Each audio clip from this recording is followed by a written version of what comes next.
In this lesson, we will be discussing information regarding access control and permissions. We will cover administrator and user accounts, local accounts, Microsoft accounts, and the importance of applying the principle of least privilege. Understanding how access control and permissions work on a computer system is fundamental to ensuring data security and integrity. Now, let's imagine this. You are the owner of a hotel and you want to make sure that only the authorized people who rented a room for the night can enter that specific room. So, you issue a magnetic key card to each person who checks in, and that card provides authorization for them to access certain rooms, such as hotel rooms that they rented, the shared pool area, and maybe even an executive lounge if they're Platinum Rewards members with your hotel chain. Well, this same concept is used on our computer systems, but instead of using a physical key card, we use usernames, passwords, biometrics, and other access control techniques. In the world of computers, the hotel is your system and the keys are the assigned user accounts and their authentication mechanism. Now, each user of the device is given a unique account. They use a password or another form of identification like a fingerprint to prove they are rightfully the owner of that account, similar to showing a key, and this serves as the authentication to grant them access to different parts of the system. Now, let's talk about privileges. Just like each key card can access different rooms in the hotel, each user account has different levels of access or privileges. For example, the first account created during the operating system setup is the most powerful one, similar to the master key used by the housekeeping staff at the hotel. This account is called the local administrator account. This local administrator account can be used to change system settings, install applications, and perform other managerial tasks. But imagine if you gave a master key to every guest. It would be chaotic and unsafe because anyone could access any room in the hotel that they wanted to access. Well, the same concept applies for computers. For everyday users, we create standard user accounts instead to use. These standard user accounts are like keys that can only unlock certain doors. Standard users can't change the system configuration settings, and they are restricted to saving files within their designated user storage areas only, similar to how a guest can only put their suitcase inside their own rooms for storage at the hotel.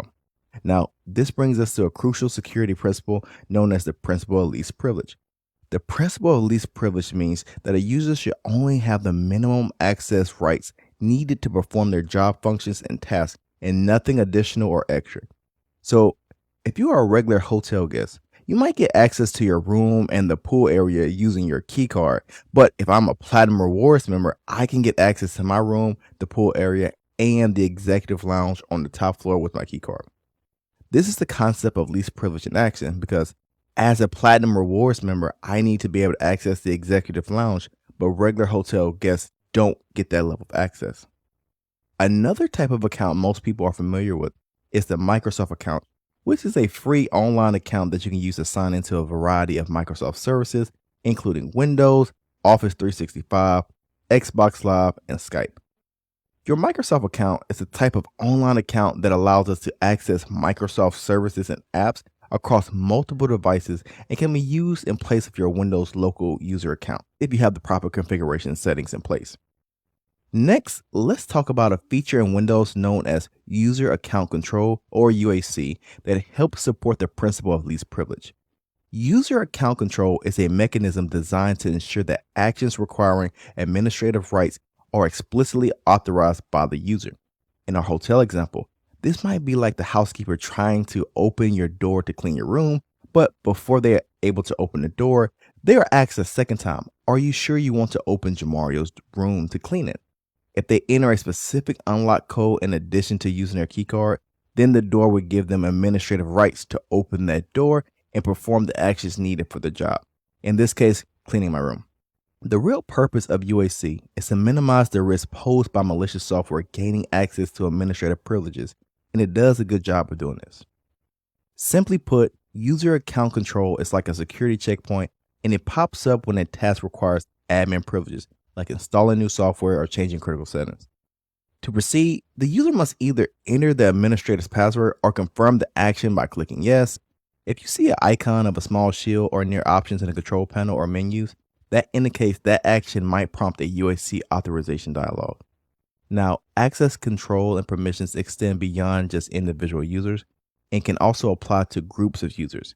In Windows, you will find predefined user groups like administrators and standard users. When a user is added to a group, they inherit the permissions of that group, similar to how being part of the Platinum Rewards member program at a hotel gives you access to the executive lounge facilities. Now, let's talk about file and folder permissions. Just like you can control who enters a specific room, you can also manage who accesses or modifies specific files and folders on your computer. For example, you might want to give read access to certain files to one user and write access to another. You can set those permissions at the individual file level or at the folder level. Setting permissions at the folder level applies those privileges to all files within that folder, like declaring that all of the items in a particular room can be used by a particular guest. In Windows, these files and folder permissions are accessed by right-clicking on a file or folder, selecting Properties, and then navigating to the Security tab.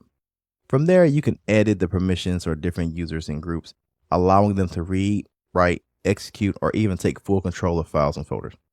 But remember, discretion is key when it comes to handling permissions.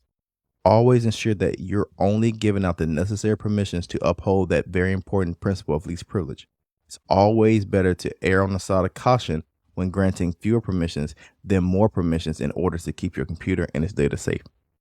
So to recap, access control and permissions in computer systems are really important to ensure data integrity.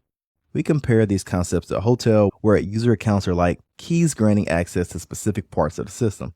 Authentication is another important concept, and it simply means that we want to prove that we have the right to use an account. Privileges such as local administrator and standard user accounts also help us achieve security by emphasizing the principle of least privilege. And lastly, always give less than necessary. You'd rather have someone coming to you asking for more privileges than less.